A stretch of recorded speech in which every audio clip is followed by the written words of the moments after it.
Praise the Lord. Hallelujah. Hallelujah.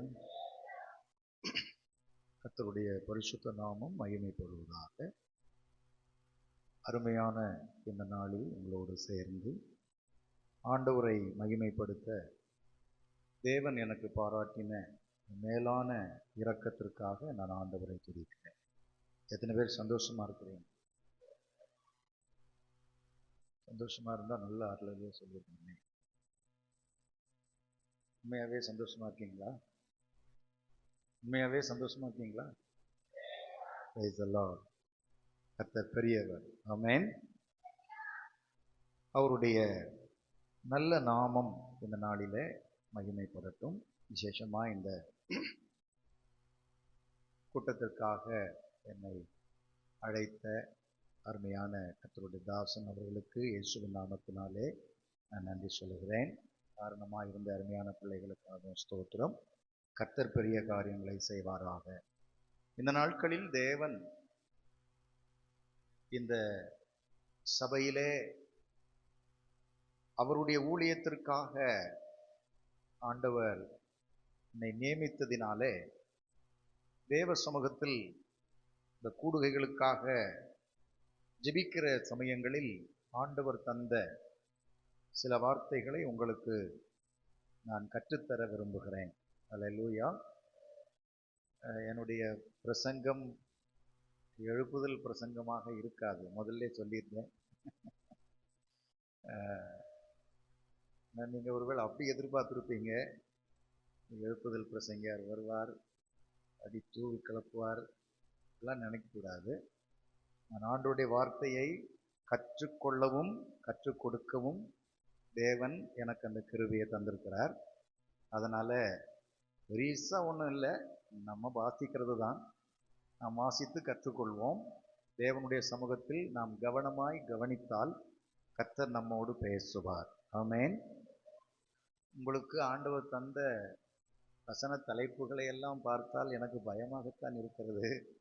இருந்தாலும் பரவாயில்லை, ஆண்டவர் சொல்லுவதை நான் சொல்ல வேண்டும்.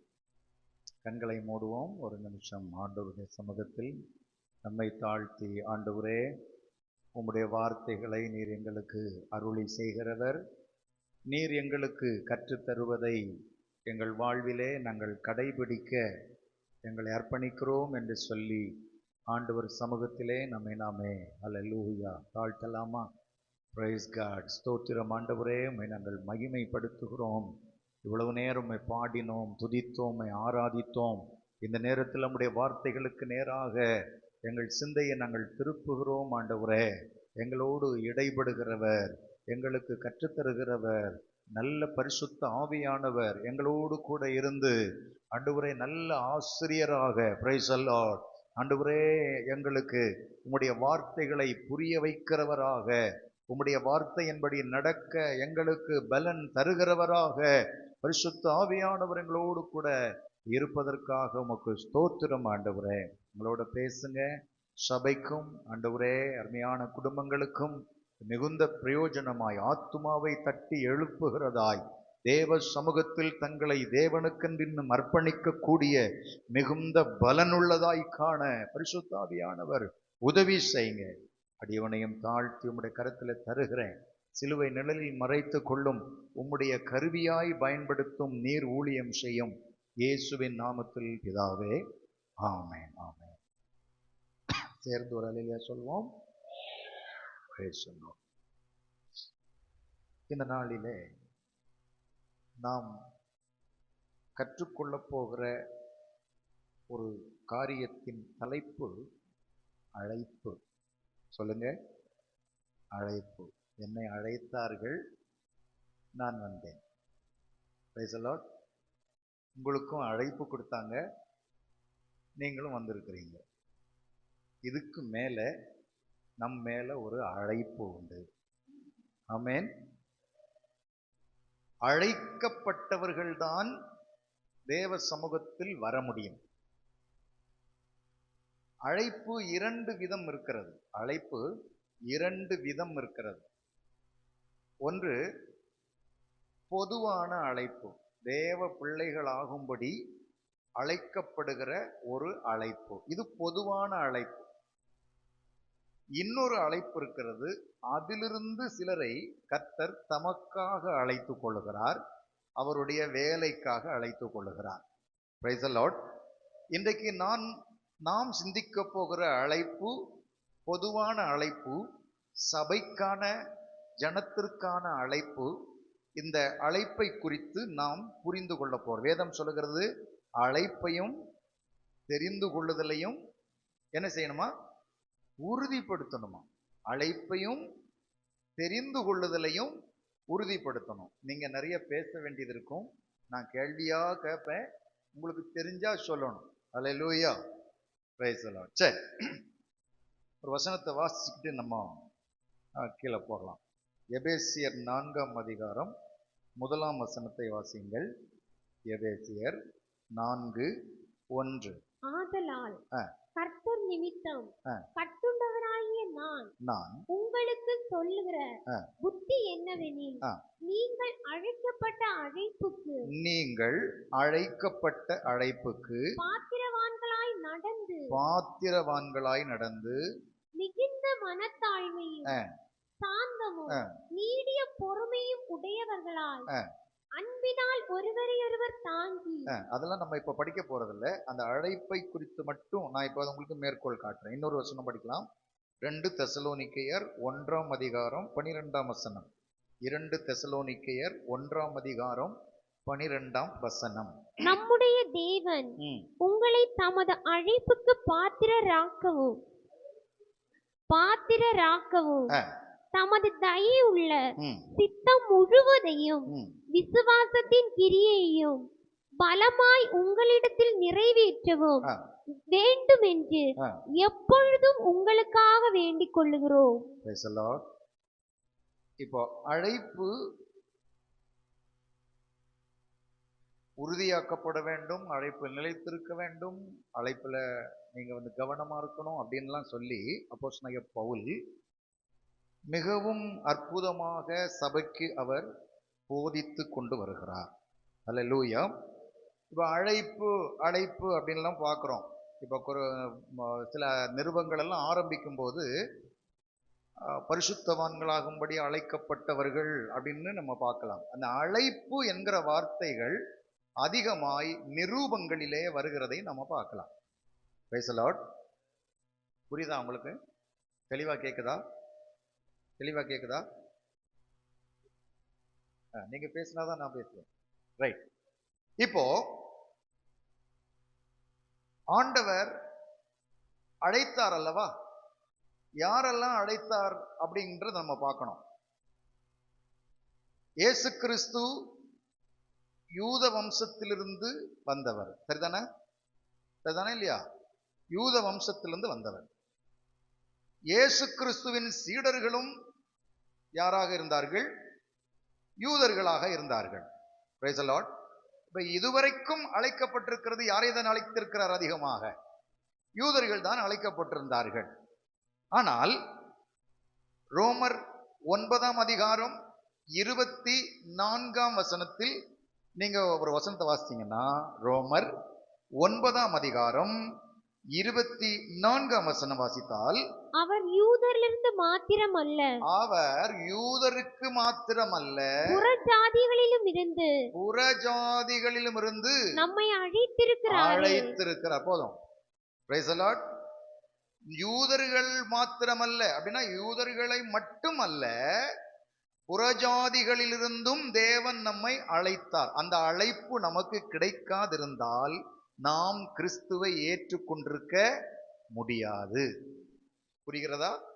இப்போ அந்த அழைப்பு எனக்கு கிடைச்சிச்சு அப்படின்னு சந்தோஷப்படுறவங்க மட்டும் ஒரு அல்லேலூயா சொல்லுங்களேன்.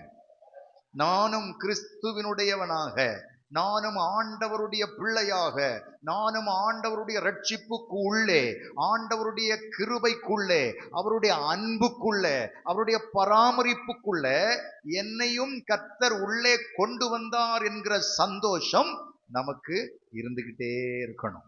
ஹல்லேலூயா.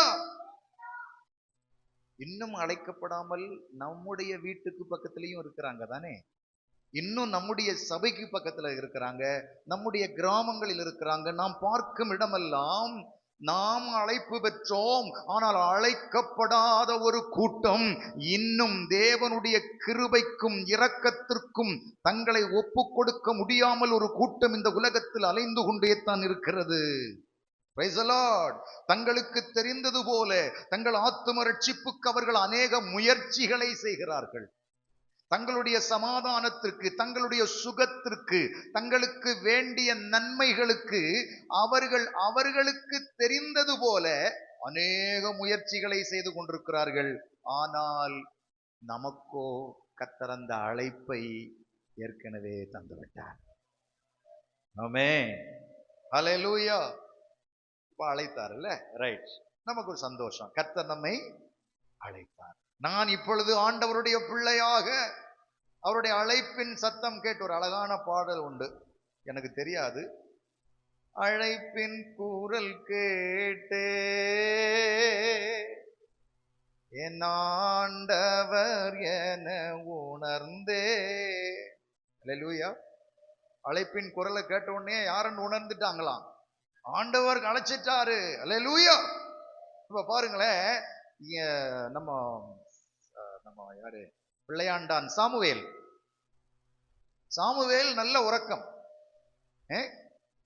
தூங்கி கொண்டிருக்கிற நேரத்தில் சாமுவேலே சாமுவேலேன்னு ஒரு சத்தம் கேட்குது, அழைப்பு. சின்ன பையன் தெரியாது. உடனே நம்மால் எங்க போயிட்டார், நேரே தாத்தா கிட்ட போயிட்டார், ஏலி தாத்தா கிட்ட. தாத்தா கூப்பிட்டீங்களா? அவரு இல்லப்பா நான் கூப்பிடல, இந்த பாதிராத்திரி ஒன்ன கூப்பிட்டு நான் என்னப்பா பண்ண போறேன், போய் படுத்து. மறுபடியும் போய் படுத்துட்டார். மறுபடியும் ஒரு சத்தம் கேக்குது, சாமுவேலே. மறுபடியும் தாத்தா கூப்பிட்டீங்களா? இல்லப்பா பாப்பா. மறுபடியும் கேக்குது. அப்போ தாத்தா சொன்னாரு, இனி சத்தம் கேட்டுச்சுன்னா ஒன்னே ஒண்ணு சொல்லும், அடியேன் கேட்கிறேன். இப்போ சாமுவேலின் அழைப்பை யாரு உறுதிப்படுத்தினா? ஏலி உறுதிப்படுத்தினார். ஏன்னா அவரு பழைய ஆளாச்சே, அனுபவசாலி. அதனால அவருக்கு தெரியும், இப்படி அழைக்கணும்னா யாருதான் அழைப்பா? இந்த பாதிராத்திரி கர்த்தர் தான் அழைப்பார். நம்மையும் சில நேரம் பாதிராத்திரி கர்த்தர் அழைக்கிறார், தெரியுமா? தெரியும் தானே? அல்லேலூயா. நம்ம என்ன பண்றோம்? அழைப்பை கேட்டு புரண்டு படுத்து தூங்கி விடுகிறோம். அல்லேலூயா. மகனே எழும்பு, தேசம் அழியுது. மகளே எழும்பு, உன் குடும்பத்தாரெல்லாம் அழிஞ்சு போறாங்க, ரட்சிப்புக்காக ஜெபம் பண்ணு அப்படின்னு நமக்கு ஒரு அழைப்பு கர்த்தர் தரார். ஸ்பெஷல் அழைப்பு இதெல்லாம்.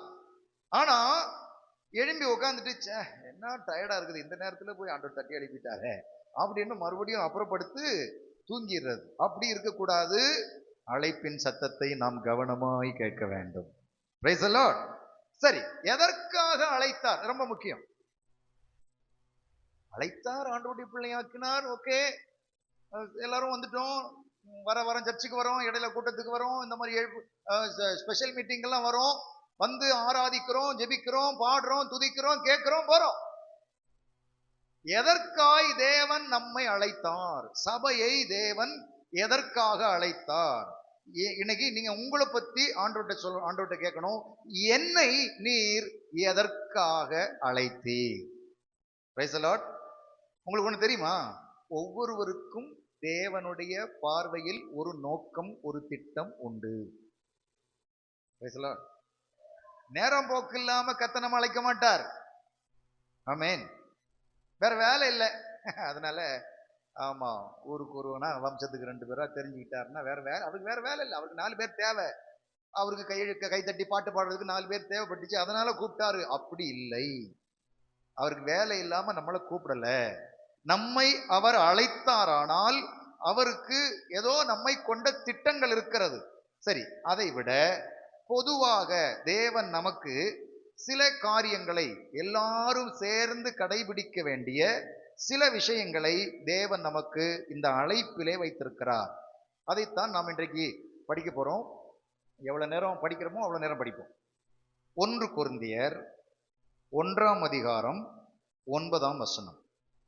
1 கொரிந்தியர் 1:9 தம்முடைய குமாரனும் நம்முடைய கர்த்தருமாயிருக்கிற இயேசு கிறிஸ்துவுடனே ஐக்கியமாய் இருப்பதற்கு உங்களை அழைத்த தேவன் உண்மையுள்ளவர். எதுக்கு அழைத்தார்? எனக்கு நீங்க பதில் சொல்லணும், இல்லைன்னா எனக்கு தூக்கம் வந்துடும். நான் நின்றுட்டு தூங்குனா கீழே விழுந்துருவேன். சொல்லுங்க, எதற்கு? யாரோட? யாரோட? இயேசு கிறிஸ்துவோடு ஐக்கியமாய் இருப்பதற்கு அழைத்தார். Praise the Lord. நம்முடைய ஐக்கியம் யாரோடு இருக்கிறது? என் ஐக்கியம் இயேசு கிறிஸ்துவோட தான் இருக்கு அப்படின்றவங்க மட்டும் ஒரு இல்லையோ சொல்லுங்க பார்ப்போம். சந்தேகம் வந்துருச்சு பாத்தீங்களா? நிறைய சந்தேகம் வந்துருச்சு. ஏன்னா நான் இயேசு கிறிஸ்துவோட மட்டும் எனக்கு ஐக்கியம் இல்லை. எனக்கு ஐக்கியம் யாரோடு கூட எல்லாம் இருக்கு? உலகத்தோட இருக்குது, சாத்தானோட இருக்குது, மாம்சத்தோட இருக்குது. இப்படி நிறைய விஷயத்துல நமக்கு என்ன இருக்குது? ஐக்கியம் இருக்குது. ஆமென். ஏன் நம்ம எல்லாம் இந்த உலகத்துல தானே இருக்கோம், அதனால என்ன செய்ய வேண்டியது இருக்கு? உலகத்தோட ஒத்து போக வேண்டியது இருக்கு அப்படின்னு நம்ம சில நேரம் சொல்லிட்டோம்.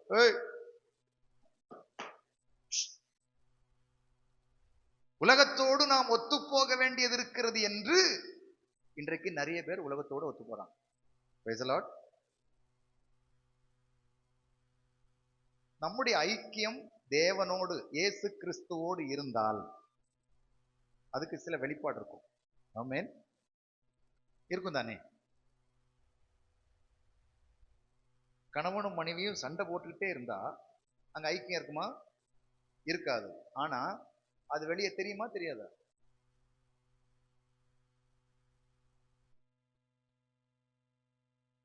உங்க பிள்ளைகளுக்கே தெரியும் தானே, அப்பாவும் அம்மாவும் என்ன இல்லை, ஐக்கியமா இல்லை, சண்டை போட்டுட்டு இருக்காங்க அப்படின்னு. யாருக்கு தெரியும்?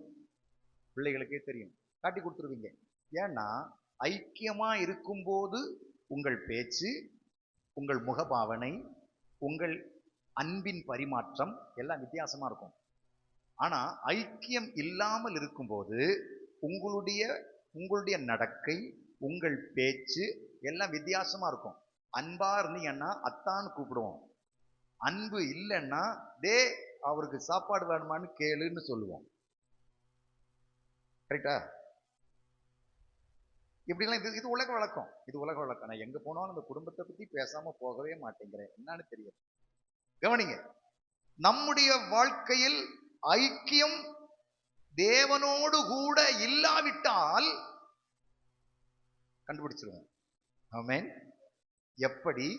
நம்முடைய பேச்சில், நம்முடைய நடக்கையில் கண்டுபிடித்து விடலாம். Price the Lord.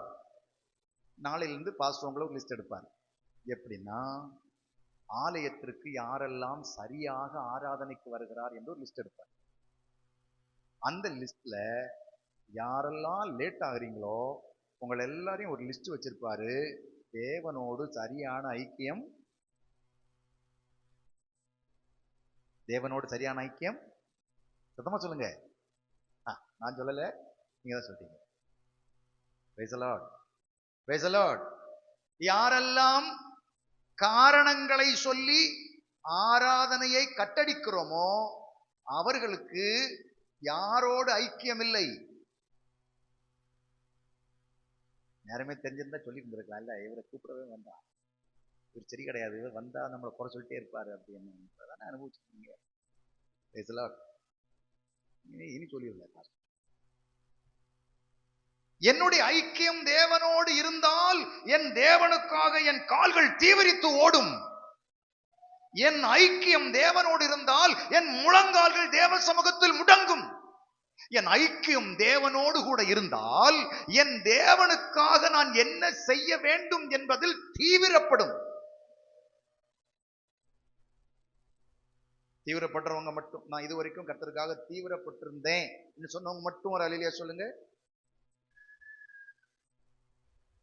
இப்ப நம்ம ஐக்கியம் யாரோட இல்லை? அப்போ நம்மை அழைத்த இயேசு கிறிஸ்துவோடு என்ன இல்லை? ஐக்கியம் இல்லை. உங்களை குறை சொல்லி குத்தி காட்டிட்டு போக நான் வரல. எனக்கு ஆண்டவர் தந்ததை உங்களுக்கு சொல்ல வந்தேன். நீங்க உங்க வாழ்க்கையில ஒரு பெரிய மாற்றத்தை அனுபவிப்பீர்கள். உங்களுடைய சபையில் ஒரு பெரிய உருமாற்றம் உண்டாகும். உங்களுடைய தனிப்பட்ட ஜீவியங்களில் ஒரு பெரிய மறுமலர்ச்சி உண்டாகும். என் தேவன் விரும்புகிற தேவனுடைய மகிமையை உங்கள் வாழ்விலே நீங்கள் நிச்சயமாய் பார்ப்பீர்கள். அதை தேவன் செய்வேன் என்று சொல்லிதான் அனுப்பியிருக்கிறார். அல்லேலூயா. கிறிஸ்துவோடு என் ஐக்கியம் இருந்தால் என் நடை, என் உடை, என் பாவனை மூன்றும் மாறிவிடும். Price the Lord. இயேசு கிறிஸ்துவின் பார்வை எப்படி இருந்தது? எப்படி?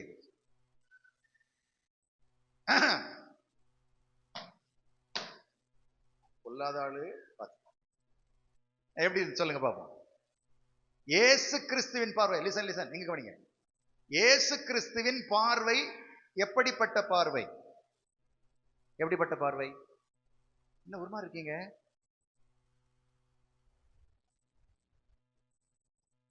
மணி 8:10 தான் ஆச்சு. இயேசு கிறிஸ்துவின் பார்வை பல விதத்துல நம்ம சொல்லலாம். ஒண்ணு, இரக்கமுள்ள பார்வை. ஆமென். நீதியை கண்டால் நேரான பார்வை. Price the Lord. பலவீனனை கண்டால் ஒரு இரக்கமுள்ள பார்வை. Price the Lord. தேவை உள்ளவனை கண்டால் அவனுக்காக ஏங்குகிற ஒரு பார்வை. ஹல்லேலூயா. தேவனுடைய பிள்ளைகள், தேவனை சார்ந்திருக்கிற பிள்ளைகள், கர்த்தருடைய அழைப்பை கேட்டு அவரோடு நெருங்கி இருக்கிற தேவனுடைய பிள்ளைகளுக்கு கிறிஸ்து இயேசுவில் இருந்த அந்த சிந்தை நமக்குள்ள வந்திருக்கணும். ஆமென். ஹல்லேலூயா. நான் தேவனோடு ஐக்கியம் கொண்டேன் என்பதற்கு என்ன வெளிப்பாடு? என்னை அழைத்த தேவனோடு, என்னை தேவன் எதற்கு அழைத்தார்? அவரோடு ஐக்கியம் கொள்வதற்காக என்னை அழைத்தார். ஐக்கியம் கொள்வதில்லை என்றால் என்ன? நான் வேறுபட்டு கிடந்தேன், வேறு இடத்தில் கிடந்தேன். என்னை அவரோடு கூட கிட்டி சேர்த்து அவரோடு ஐக்கியமாய் வைத்திருக்கிறார். ஹல்லேலூயா. முன்பு நான் தூரமாயிருந்தேன். முன்பு நான் காணியாட்சிக்கு புறம்பாயிருந்தேன். முன்பு நான் அறியாதவனாயிருந்தேன். இப்பொழுதோ கர்த்தரின் காணியாட்சிக்குள்ளே நான் வந்துட்டேன். அல்லேலூயா. அல்லேலூயா. எங்க வந்துட்டேன்? காணியாட்சிக்குள்ள வந்தவங்க எல்லாம் ஒரு அல்லேலூயா சொல்லுங்க. Price the Lord. சரி, நேரம் போகுது. முதலாவது, எதற்காக தேவன் நம்மை அழைத்திருக்கிறார்?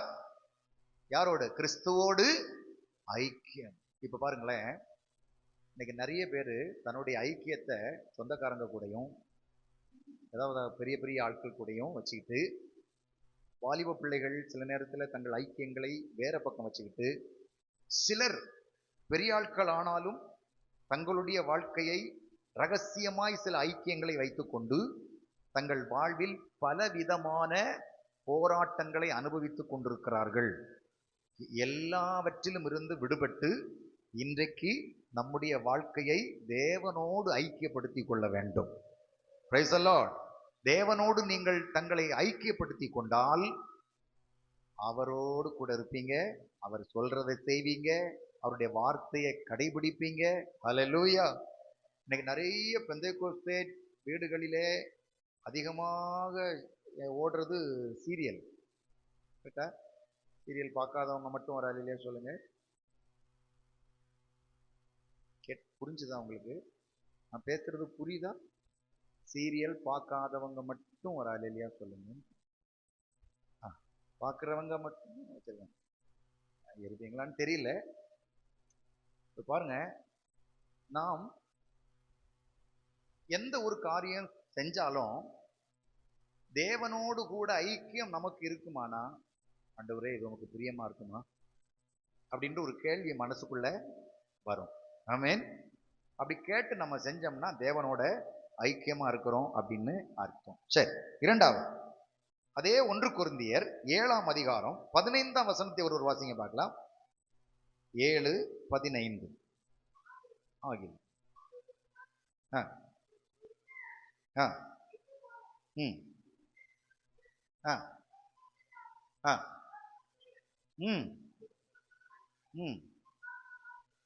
சமாதானமாய் இருக்கும்படிக்கு. ஒரு அல்லேலூயா சத்தமா சொல்லுங்க. எதுக்கு அழைத்தார்? யாரோடு? சபை. சபையில எல்லாரும் சமாதானமா இருக்கும்படிக்கு தேவன் நம்மை அழைத்தார். அவர் சமாதானத்தின் தேவன். ஆமென். சமாதானம் பண்ணுகிறவர்கள், அந்த பாக்கியம் பெற்றவர்கள் எல்லாம் நம்முடைய வாழ்விலே தேவனுடைய கிருபையை நம்ம சார்ந்து கொள்வோம். அல்லேலூயா. சமாதானமாய் இருக்கும்படிக்கு தேவன் நம்மை அழைத்தார். இன்னைக்கு சபைகளில் ஒரு பெரிய பிரச்சனை என்னன்னா, சபையில் வருகிற எல்லோரும் எல்லாரோடும் எப்படி இருப்பதில்லை? சமாதானமாய் இருப்பதில்லை. இன்னும் நான் இங்க வந்த உடனே அந்த கேள்வியை கேட்கணும்னு என் மனசு சொல்லிச்சு, மறந்துட்டேன். எல்லாரோடும் சமாதானமா இருக்கிறோமா? அப்படி இருக்கிறவர்கள் எல்லோரும் நல்ல கரம் உயர்த்தி ஒரு அல்லேலூயா சொல்லுங்க பார்ப்போம். புரியலையா?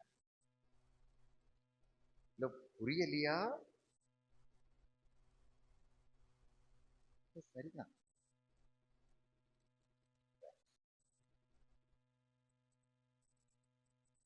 நான் உண்மை அங்க உட்காந்துருக்கும் போது இங்க வந்த உடனேயே இந்த கேள்வியை தான் கேட்கணும்னு மனசு சொல்லிக்கிட்டே இருந்துச்சு. எப்படி போய் ஒரு புதிய இடத்துல இந்த கேள்வி எப்படியா கேட்பானேன்னு இருந்தேன். இப்ப மறுபடியும் ஞாபகம் வந்துருச்சு பார்த்தீங்களா? சரி, உங்களை குறை சொல்றதுக்கு நான் வரல, நான் முதல்ல சொல்லிட்டேன். சமாதானமா இருக்கும்படிக்கு அழைத்தது. முதல்ல தேவனோட, குமாரனாகிய இயேசு கிறிஸ்துவோட ஐக்கியமா இருப்பதற்கு தேவன் நம்மை அழைத்தார்.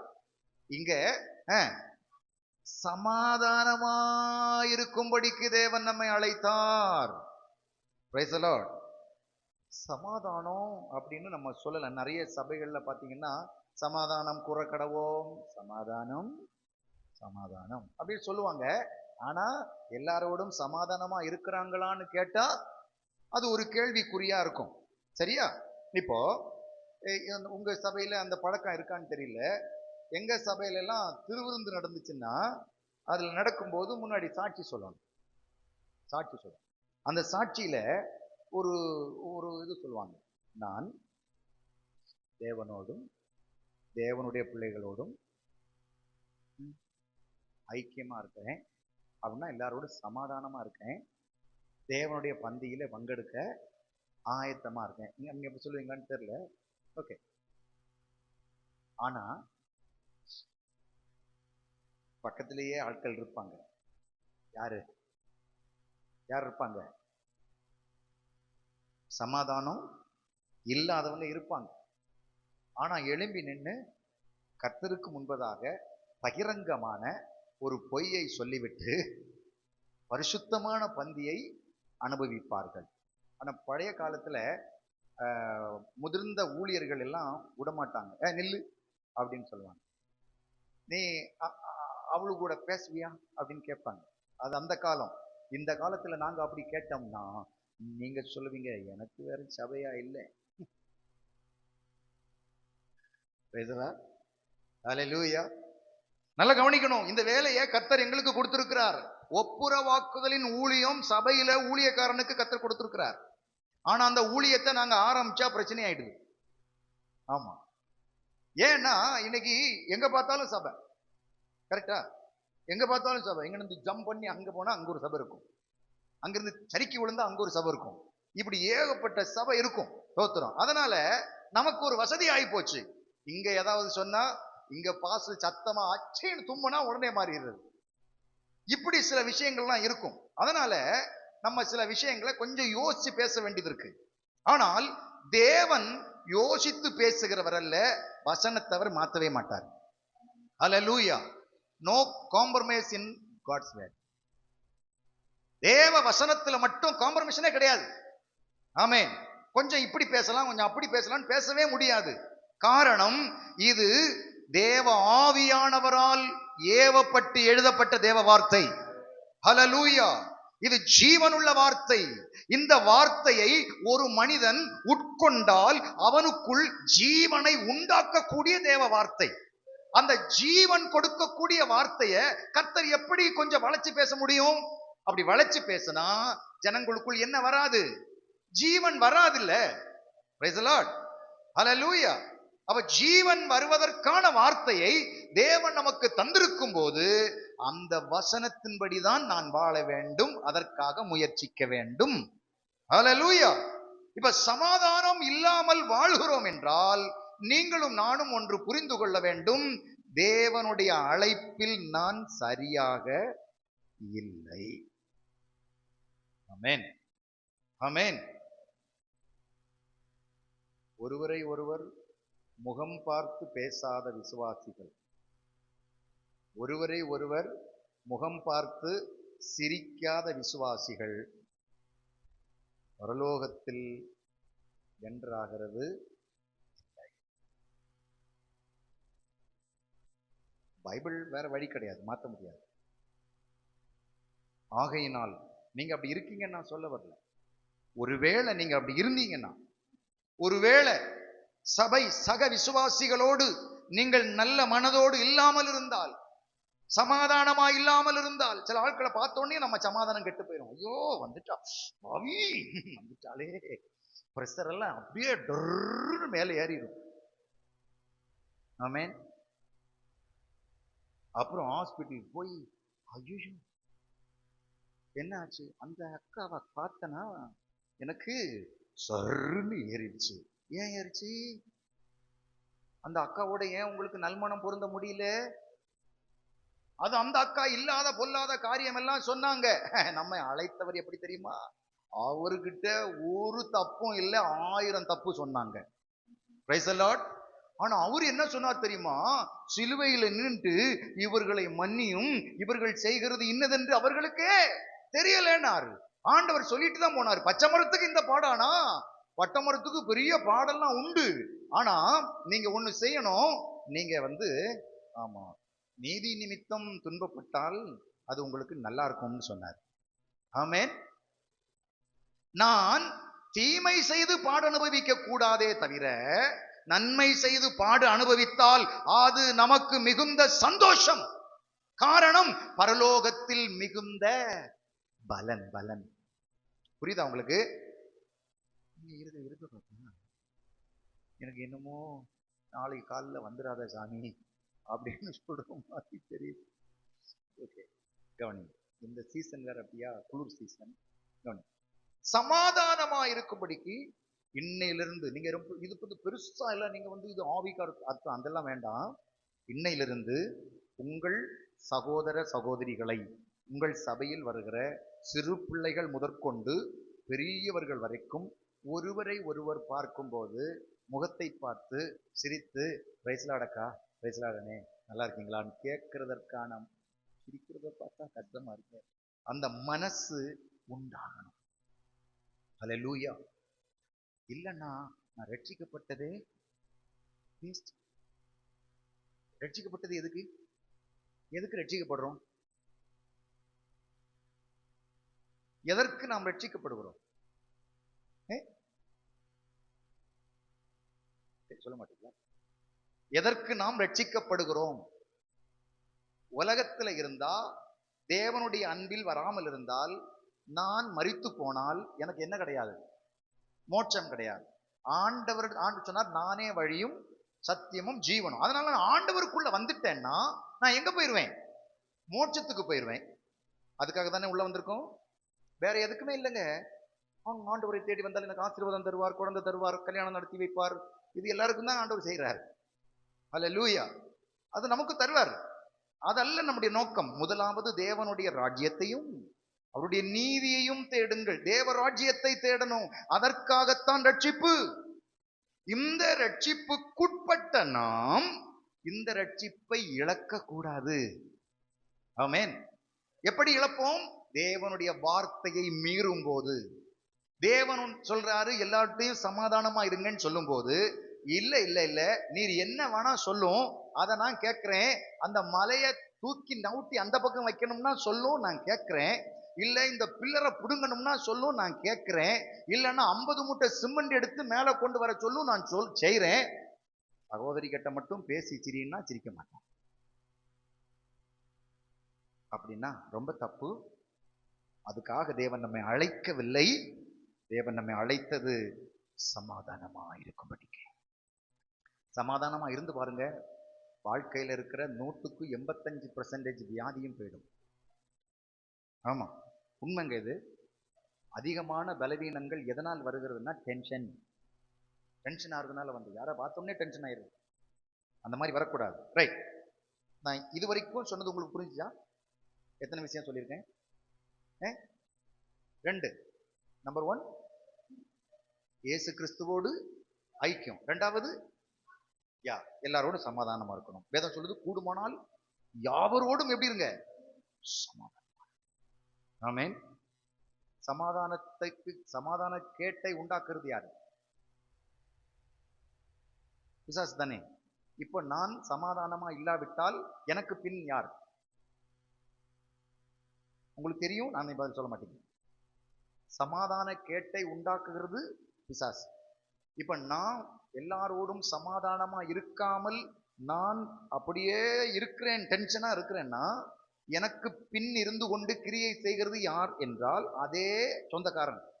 சமாதான சீர்கேட்டுக்கு யார் சொந்தக்காரனோ அவன்தான் நமக்குள்ளேயும் இருந்து நம்ம என்ன செய்கிறான். எஸ், இதை நாம் புரிஞ்சுக்கணும். அதாவது ஆவிக்குரிய வாழ்க்கையை வந்து நடைமுறையா யோசிங்க.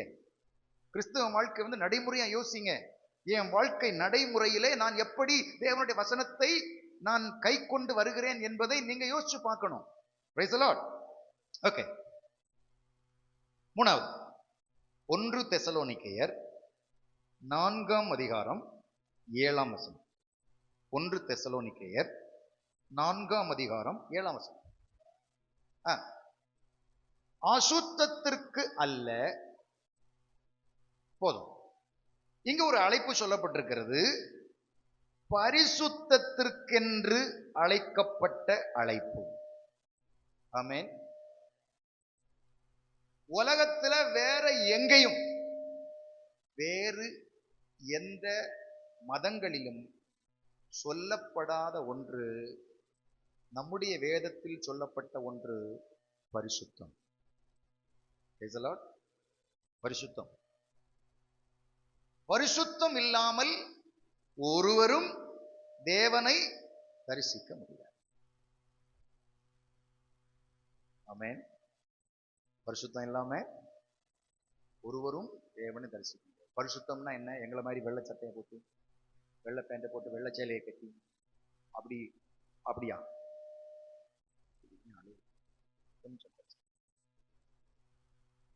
பரிசுத்தம் என்பது புறத்திலா அகத்திலா? நான் முதல்ல சொன்னேன், நீங்க பதில் சொல்லணும். ஐயா மாதிரி சொல்லுங்களேன். அவங்க ஸ்ட்ரைக் பண்றாங்க, என்னன்னு தெரியல. பரிசுத்தம் என்பது அகத்திலா புறத்திலா?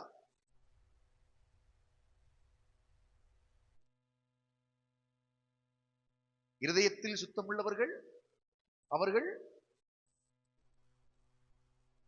இப்ப இருதயத்துல சுத்தமா இருக்கனா இல்லையான்னு உங்களுக்கு தெரியுமா? நான் இருதயத்துல சுத்தமா இருக்கனா இல்லையான்னு உங்களுக்கு தெரியுமா? இதெல்லாம் சிக்கலே.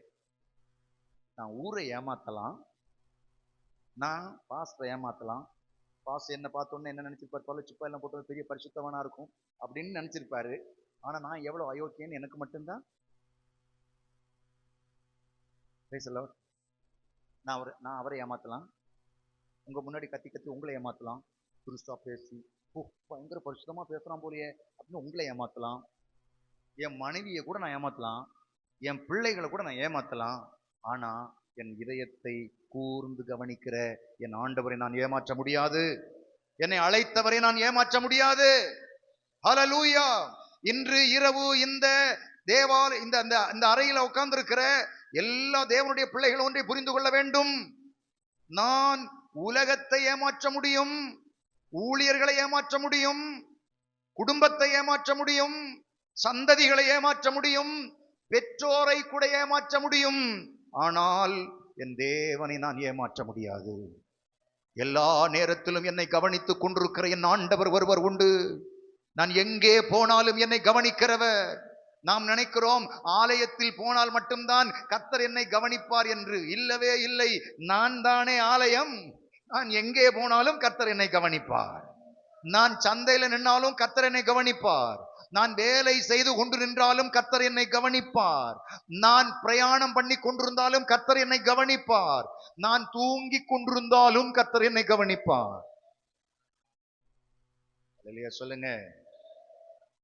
இன்னைக்கு கர்த்தர் என்னை கவனிக்காம இருந்திருந்தா உங்க கூட்டத்துல இன்னைக்கு வேற யாராவது தான் பிரசங்கம் பண்ணிருப்பாங்க. நாளைக்கு முன்னாடியே எனக்கு அப்படி ஒரு பிரச்சனை இருந்துகிட்டே இருந்துச்சு. சில கூட்டங்கள் தடைபடுவது போலெல்லாம் சில விஷயங்கள் இருந்து கொண்டே இருந்துச்சு. இன்னைக்கு காலையில அவசரமா ஒரு யாத்திரை, ஒரு 4 கிலோமீட்டர் அப்படி போயிட்டு வர்றதுக்கு போனா திடீர்னு வண்டி ஸ்லிப் ஆயிடுச்சு. ஆனா நான் கீழே விழல. ஒரு அல்லேலூயா சொல்லுங்க. கர்த்தர் என்னை கவனித்துக் கொண்டே இருந்தார். பையனுக்கு சாயந்தரம் வேற வேலை இருக்கு, இவனை வச்சு அங்க செய்ய வேண்டிய காரியம் கொஞ்சம் இருக்கு, அதனால கீழே விழுந்தா சரியாவாது அப்படின்னு ஆண்டவர் தூக்கி விட்டார். ஒரு அல்லேலூயா சொல்லுங்க. உங்களையும் என்னையும் கர்த்தர் கண்மணி போல பார்த்து கொண்டே இருக்கிறார். அப்படியானால் அவர் என்னை கவனித்துக் கொண்டே இருக்கும் போது அவருக்கு பிரியம் இல்லாததை நான் செய்தால், புரியுதா? நான் பேசுறது உங்களுக்கு புரியுதா? பின்னாடி ஐயாமாருக்கு புரியுதா? நான் தேவனுடைய பிள்ளை, தேவனால் அழைப்பு பெற்ற தேவ பிள்ளை. எதற்கு என்னை அழைத்தார்? நான் பரிசுத்தமாய் இருப்பதற்கு கர்த்தர் என்னை அழைத்தார். அந்த தேவன் என்னை கவனமாய் கவனித்துக் கொண்டிருக்கிறார். நான் போகிற இடமெல்லாம் என்னை கவனிக்கிறார். இப்படி வேற சொல்றாரு, உள்ளம் கையில உன்னை வரைஞ்சு வச்சிருக்கிறேன் வேற சொல்றாரு. எல்லாவற்றையும் சொல்லி நம்மை கவனித்து வருகிற தேவன் என் பாவத்தை அவர் கண்டார்.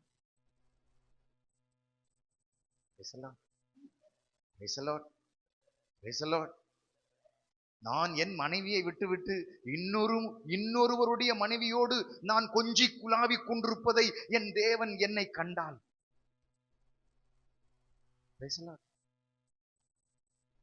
நம்முடைய சொந்த கணவனை விட்டுவிட்டு இன்னொருவருடைய கணவனோடு நாம் கொஞ்சி குலாவி கொண்டிருப்பதை தேவன் ஒருவேளை கண்டால் எப்படி இருக்கும்ல? அவருக்கு எப்படி இருக்கும்ல? ஹல்லேலூயா, ஹல்லேலூயா. வேதம் சொல்கிறது பாவம் செய்கிற ஆத்துமா.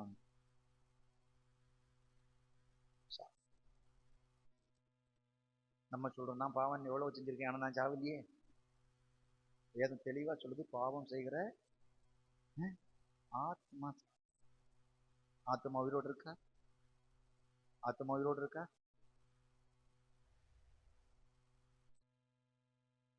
ஆவி, ஆத்மா, சரீரம் தெரியும்ல. அந்த ஆத்மா உயிரோடு இருக்கா? சந்தேகமா இருக்குல்ல? என் தேவன் பாவத்தை பாராத சுத்த கண்ணன். என்னில் பாவத்தை பார்க்க அல்ல என் தேவன் என்னை அழைத்தது. ஒரு காலத்தில் பாவம் செய்தோம், ஒரு காலத்தில் அநியாயம் செய்தோம், ஒரு காலத்தில் அக்கிரமம் செய்தோம். அன்றைக்கு தேவன் என்னை பார்த்து என்ன சொன்னார் தெரியுமா? அறியாய்மையின் காலத்தில் காணாதவர் போல் இருந்தேன், இனி அப்படி இருக்க மாட்டேன்.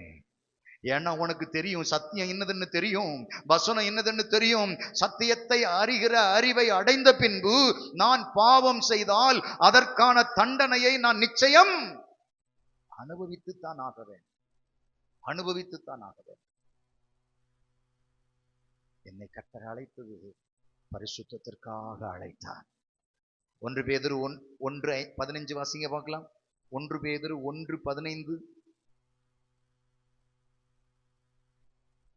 உங்களை அழைத்தவர் பரிசுத்தராய் இருக்கிறது போல, உங்களை அழைத்தவர் பரிசுத்தராய் இருக்கிறது போல நீங்களும் உங்கள் நடக்கைகள் எல்லாவற்றிலும் எதுல உங்கள் நடக்கைகள் எல்லாவற்றிலும் பரிசுத்தராய் இருந்து. 1-2 விஷயம் இல்ல. வீட்டுல நம்ம எல்லாரும் பார்க்கும்போது நான் நல்லா இருக்கிறேன் அப்படி இல்ல. என் பாஸ்டர் பார்க்கும்போது நான் நல்லா இருக்கிறேன் அப்படி இல்ல. உங்கள் நடக்கைகள் எல்லாவற்றிலேயும், உங்க மொபைல் எடுத்துக்கிட்டு நீங்க தனியா ரூம்ல உக்காந்து நீங்க டோரை பூட்டிட்டு நீங்க அங்க உக்காந்து பார்க்கும் போதும் தேவனுக்கு பிரியமா இருக்கிறதை செய்ய வேண்டும். ஹல்லேலூயா. தேவனுடைய விருப்பத்தை நான் நிறைவேற்ற வேண்டும்.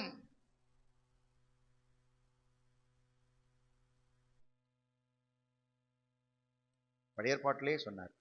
லேவியராகமம் 20:7 அங்கேயும் இதே வார்த்தை சொன்னார். என்ன சொன்னாரு? நான் பரிசுத்தர். வாசிங்க.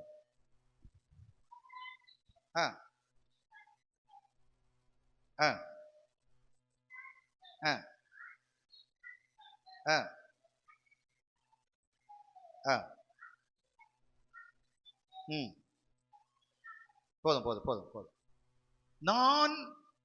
நான் தான் உங்களை பரிசுத்தமாக்குறது. இன்னொரு வசனம் உண்டு, நான் பரிசுத்தர் ஆகையால் நீங்களும் பரிசுத்தரா இருங்கள் அப்படின்னு ரொம்ப தெளிவா. ஐயா ஓகே இருக்கட்டும், உங்களுக்கு தெரியும், விட்டுருங்க. அப்போ தேவன் பரிசுத்தமாய் நம்மோடு கூட இருக்க விரும்பும் போது, இப்ப பாருங்களேன், ஆண்டவர் என்ன அழைத்தது ரொம்ப விரும்பி அழைத்திருக்கிறார் இல்லையா? என் பிள்ளை நீ வா என்னோட அப்படின்னு அழைத்திருக்கிறார். இப்ப அழைத்து என்ன கைப்பிடிச்சு நடத்திக்கிட்டே இருக்கிறாரு. அவர் என் கைப்பிடிச்சு நடத்திக்கிட்டே இருக்கும்போது நான் திடீர்னு பக்கத்துல ஒரு பாவத்தை பார்த்துட்டேன். பாவத்தை பார்த்தோன்னே ஆண்டவர் கையை விட்டுட்டு பாவமே பாவமே ப்ளீஸ் கம் அப்படின்னா அவரு ரொம்ப வருத்தப்படுவார். நான் என் தேவனை என்ன செய்யக்கூடாது? வருத்தப்படுத்தக்கூடாது. ஆமென். முதலாவது சொன்னேன், கிறிஸ்துவுடனே ஐக்கியமா இருக்க. இரண்டாவது சமாதானமா இருக்க. மூன்று, யாரை போல? யாரை போல? நான் பரிசுத்தராகையால், அப்படித்தானே சொன்னாரு. உங்கள் நடக்கைகள் எல்லாவற்றிலேயும். இந்த நடக்கைகள் எப்படி தெரியும்? அதை கூட சொல்லிடுறேனே, நமக்கு மெல்லமா படிப்போம். என்ன நேரம் போனா போகுது, நாளை படிச்சு. இந்த நடக்கைகள் எல்லாவற்றிலும்ன்றது எப்படி தெரியும்? எப்படி தெரியும் சொல்லுங்களேன்.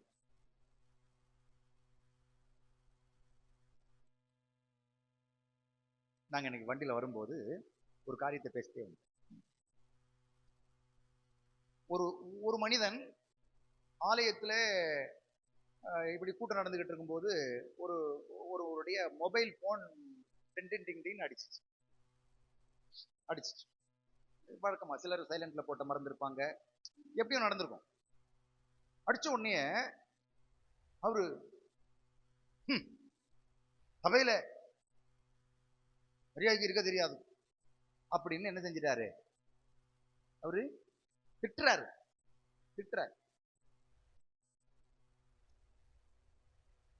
அந்த சகோதரனும் நாங்க எல்லாம் சேர்ந்து ஒரு நாளைக்கு ஒரு ஜெபத்துல உட்காந்துருந்தோம். ஆனா அவர் ஜெபம் பண்ணி கொண்டிருக்கும் போது அப்பப்பமா போன் எடுத்து பார்த்தேன். உங்களுக்கு புரியணும் நான் எதுக்கு சொல்ல வரேன்னு புரியும். அப்பப்பமா போன் எடுத்து வச்சு அவரு போன் எடுத்து முகம் பார்க்கறது எங்கதான் பிள்ளைகள் தான் அப்படின்னு பார்த்தா, பொம்பளைகள் பார்த்து காலேஜ் பிள்ளைகள்லாம் பார்த்துருக்கீங்களா? காலேஜ் படிக்கிறீங்களா? யாராவது படிச்சிட்டீங்களா? ஸ்கூல் படிக்கிறீங்களா? போன் எடுத்து கேமரா ஆன் பண்ணி என்ன பண்ணுவாங்க? செல்ஃபி கேமரா ஆன் பண்ணி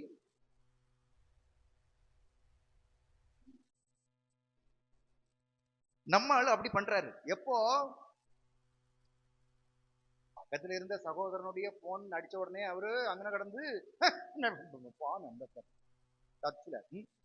எல்லாரும் பாப்பணும். ஓ அப்ப இவர் பெரிய பரிசுத்தவான். ஆனா இவரு என்ன பண்றாரு? 4 பேர் கூடி உட்கார்ந்து இருக்கிற ஜெபத்துல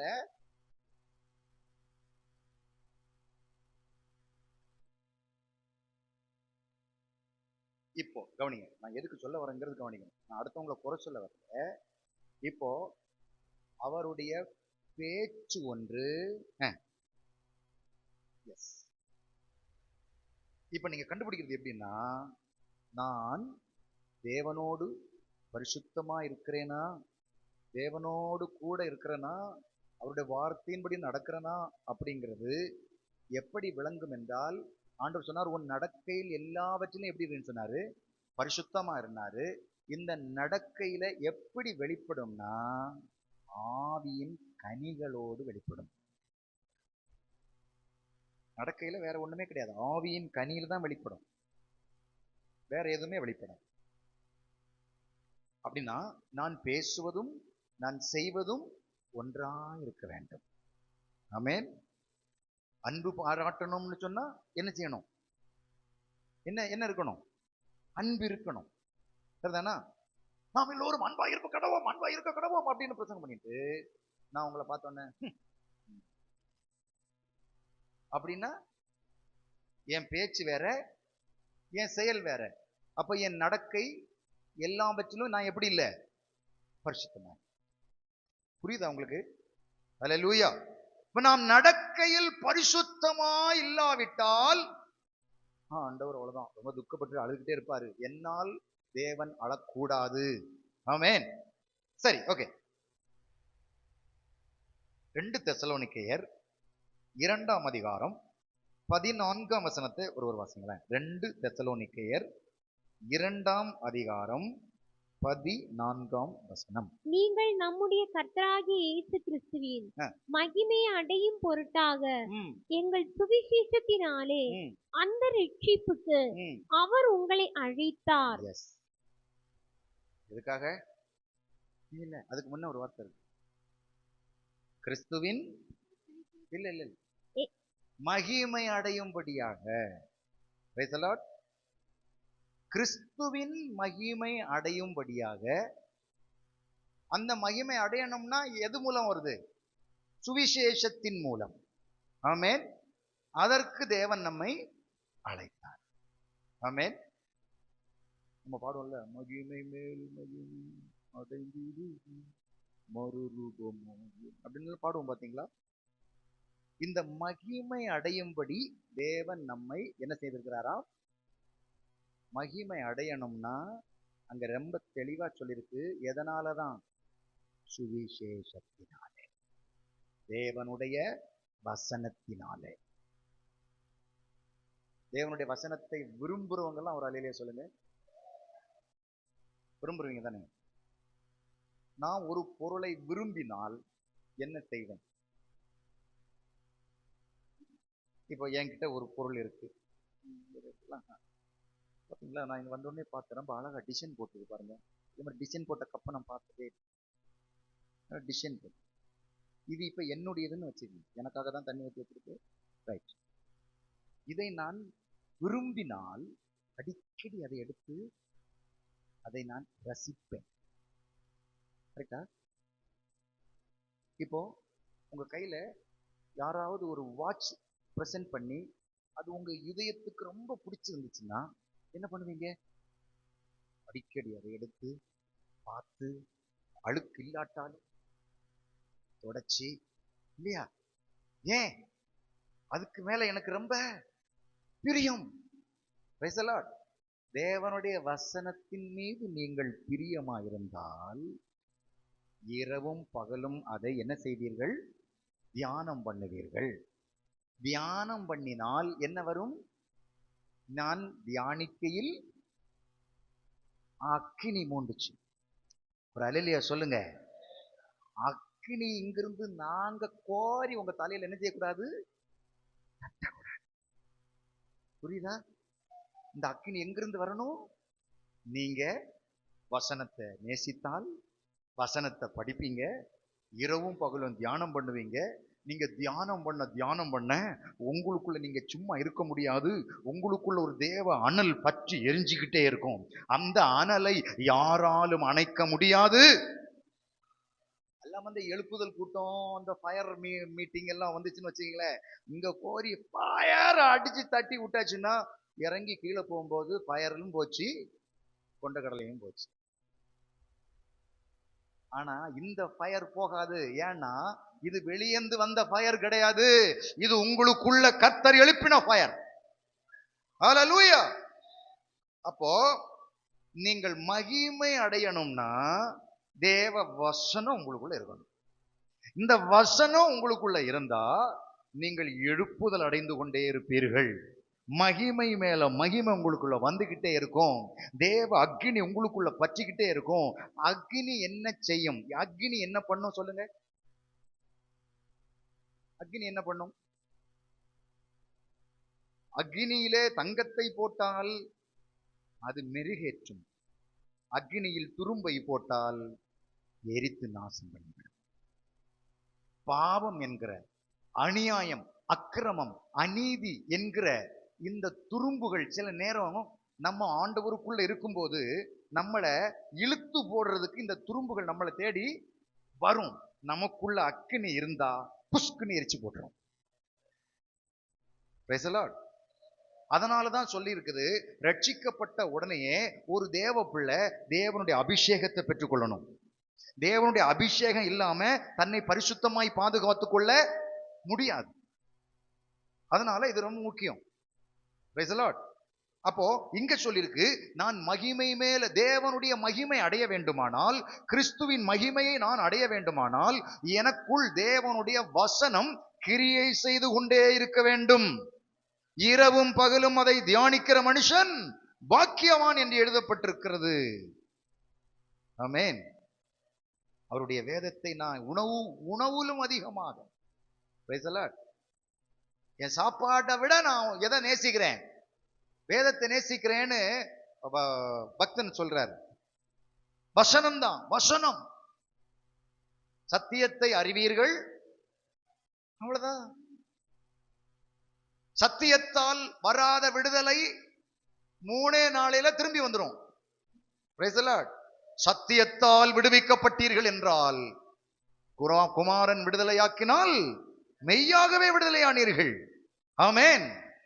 ஆகவே தேவனுடைய பிள்ளைகள், இந்த ராத்திரி உங்கள் வாழ்விலே நீங்கள் சில பகுதிகளில் விடுதலையாக முடியவில்லை என்று சொன்னால், இன்றைக்கு கர்த்தருடைய வார்த்தையை உங்களுக்குள் ஏற்றுக்கொள்ளுங்கள். உங்களுடைய வார்த்தையை, தேவனுடைய வார்த்தையை உங்களுக்குள் பற்றி எரிய விடுங்கள். தேவனுடைய வார்த்தை உங்களுக்குள் அனல் கொள்வதற்கு அதை திரும்ப திரும்ப வாசித்து தேவனுடைய வசனத்திற்குள் உங்களை கொண்டு போங்கள். அது நிச்சயமாய் உங்களை விடுவிக்கும். Praise the Lord. சபை வசனத்தால் கட்டி எழுப்பப்பட்ட ஆத்துமாக்களால நிரம்பி இருந்துச்சுன்னா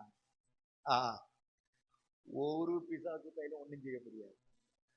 புரியுதா உங்களுக்கு? எந்த மந்திரவாதியினாலும் ஒன்னையும் அசைக்க முடியாது. Praise the Lord. வசனம் இல்லாதவன் பயப்படுவான். தேவனுடைய வசனம் ஒரு மனுஷனுடைய இருதயத்துல இல்லைன்னா அவன் காக்காவை பார்த்தாலும் பயப்படுவான். கருப்பா ஒண்ணு பறந்து போச்சு, காக்கா கருப்பா இல்லாம பின்ன வெள்ளை காக்காவா இருக்கும். நான் அப்படி ரூமை பூட்டுறதுக்கு அப்படி வந்தனா ஏதோ ஒண்ணு புஷ்ன்னு போச்சு. பிரம்ம அரண்டவன் கண்ணுக்கு இரண்டதெல்லாம் பேய். கர்த்தருடைய வசனம் உங்களுக்குள்ள இருந்தா பயப்பட மாட்டீங்க. மலையே இடிஞ்சு விழுந்தாலும் ஹல்லேலூயா தைரியமா நிக்கணும். அது என் மேல விழுந்து நான் சாகணும்னு நினைச்சா நான் ஓடுனாலும் அது என் தலையில விழும். அது என் தலையில விழக்கூடாதுன்னு கர்த்தர் நினைச்சா அது என் தலைக்கு மேல வந்தாலும் அது அங்கன நிற்கும். ஒரு அல்லேலூயா சொல்லுங்க. தேவனை விசுவாசிக்கணும், தேவ வார்த்தையை விசுவாசிக்கணும். ஆண்டவருடைய வசனத்துல அவ்வளவு பிடித்தம் உங்களுக்கு இருக்கணும். கர்த்தருடைய வார்த்தையின்படி நடக்கிற உத்தம மார்க்கத்தார் பாக்கியவான்கள். எப்படி அந்த பாக்கியத்தை கர்த்தர் விழ வைப்பார்? பாக்கியம் பெற்றவர்களை கர்த்தர் நிலை நிறுத்தி வைப்பார். நீங்கள் சத்துருக்கள் முன்னிலையிலே நிலை நிற்பீர்கள். அவர்கள் இடறி விழுவார்கள், முறிந்து விழுவார்கள். கர்த்தருடைய வசனத்தின்படி தேவனுக்குள் திடமாய் நிற்கிற தேவ பிள்ளைகள் எழுந்து நிமிர்ந்து நிற்பீர்கள். சத்துரு வெட்கப்பட்டு போகிறதை உங்கள் கண்கள் நிச்சயமாய் காணும். Praise the Lord. அதற்கு நான் மகிமை அடையணும். மகிமை அடைவதற்கு தேவ வார்த்தை எனக்குள்ள வேணும். ஹல்லேலூயா, ஹல்லேலூயா. 1 தெசலோனிக்கேயர் 2:11 ராஜ்யத்தின் மகிமை அடைய அழைக்கப்பட்டிருக்கிறோம் என்று எழுதப்பட்டிருக்கிறது. வாசிங்க பார்க்கலாம். 1 தெசலோனிக்கேயர் நேரமாயிடுச்சு.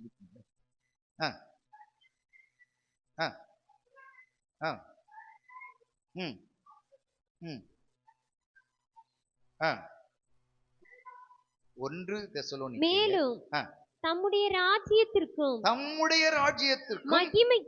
மகிமைக்கும் உங்களை அழைத்த உங்களை அழைத்தவர். ஒரு அல்லேலூயா சொல்லுங்களேன். அவருடைய ராஜ்யத்திற்கும் மகிமைக்கும் கர்த்தர் உங்களை அழைத்திருக்கிறார். ஆமென். அதுக்கு நான் சொல்லிட்டேன். அதுக்கு தேவை கர்த்தருடைய வசனம். Price the Lord. இப்போ ரோமர் ஒரே ஒரு வசனம் சொல்லி நான் உங்களுக்கு ஜெபம் பண்ண போறேன். ரோமர் 8வது அதிகாரம் 30ஆம் வசனம் வாசிங்களேன்.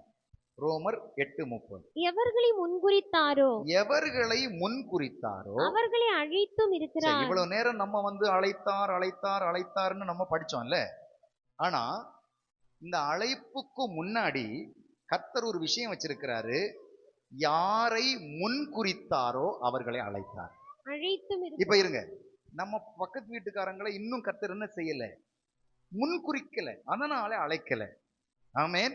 என்னை கர்த்தர் என்ன செஞ்சாரு? முன்குறித்தார். உங்களை கர்த்தர் என்ன செய்தார்? முன்குறித்தார். தாயின் வயிற்றிலேயே அவர் உங்களை முன்குறித்தார்.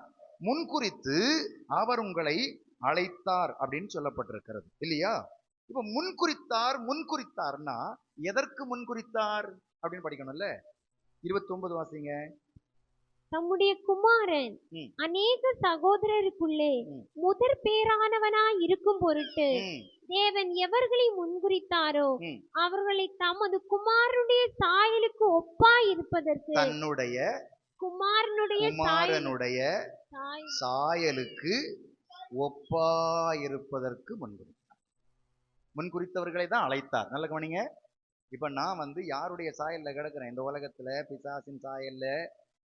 தாவீது என்ன சொன்னாரு? நான் பாவத்தில் உருவானேன், என் தாய் என்னை பாவத்தில் கர்ப்பம் தரித்தார் அப்படின்னு சொன்னா, தாவீது பாவத்தில் பிறந்தவன் அல்ல. ஆதாம் பாவம் செய்த போது தேவ மகிமையை அற்றவன் ஆனான். இப்ப அவனுடைய சந்ததி தான் என்ன செய்து வந்துகிட்டே இருக்குது. ஏன்னா நோவா காலத்திலேயும் அந்த ஆதாமின் சந்ததியை விட்டு வச்சுட்டு தான் ஒரு பிளேஸ விட்டு வச்சுட்டு தான் மச்சத்தை அழிச்சாரு.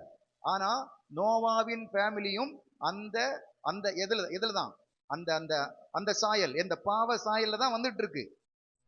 எஸ், அந்த வாரிசு தான் வந்துகிட்டு இருக்கு. இப்போ வரைக்கும் அந்த வாரிசு தான் வந்துகிட்டு இருக்கு. ஆனா ஆண்டவருக்கு ஒரு ஆசை, ஆண்டவருக்கு ஒரு ஆசை, என் பிள்ளைகளை என் குமாரனுடைய சாயலுக்கு மாத்திரணும். ஹல்லேலூயா. என் குமாரனுடைய சாயலுக்கு மாத்திரணும். அந்த பரிசுத்த சாயலுக்கு, அந்த நீதியின் சாயலுக்கு, அந்த தேவனுடைய உத்தம மகிமையான சாயலுக்கு என் பிள்ளைகளை மாத்தணும். அதற்காகத்தான் இவர்களை தெரிந்து கொண்டேன், அதற்காகத்தான் இவர்களை முன்குறித்தேன். தேவ பிள்ளைகளே, கஞ்சியும் கரியும் வச்சு கொட்டடிச்சு பாட்டு பாடி என்னாத்துமாவே சொல்லி வீட்டுல போய் தூங்குறதுக்கு கர்த்தர் நம்மை தெரிந்து கொள்ளவில்லை, கர்த்தர் நம்மை முன்குறிக்கவில்லை. நாம் தேவனில் பலப்பட்டு கர்த்தரை ஆராதித்து கர்த்தருடைய வசனத்தை கேட்டு தேவ கிருபையிலே மறுரூபம் அடைந்து, இன்னும் மறுரூபம் அடைந்து நான் தேவனுடைய சாயலுக்கு ஒப்பாய் மாறும்படி என் தேவனால் அழைக்கப்பட்டேன்.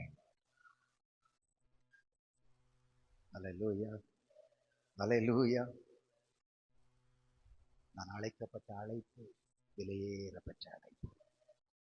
சாதாரணமான அழைப்புன்னு நினைக்காதீங்க. நம்ம நினைக்கிறோம் அவருக்கு கொடுத்த அழைப்பு பெரிய அழைப்பு, அவர் பாஸ்டர். அவருக்கு கொடுத்த அழைப்பு அவர் பாஸ்டர்.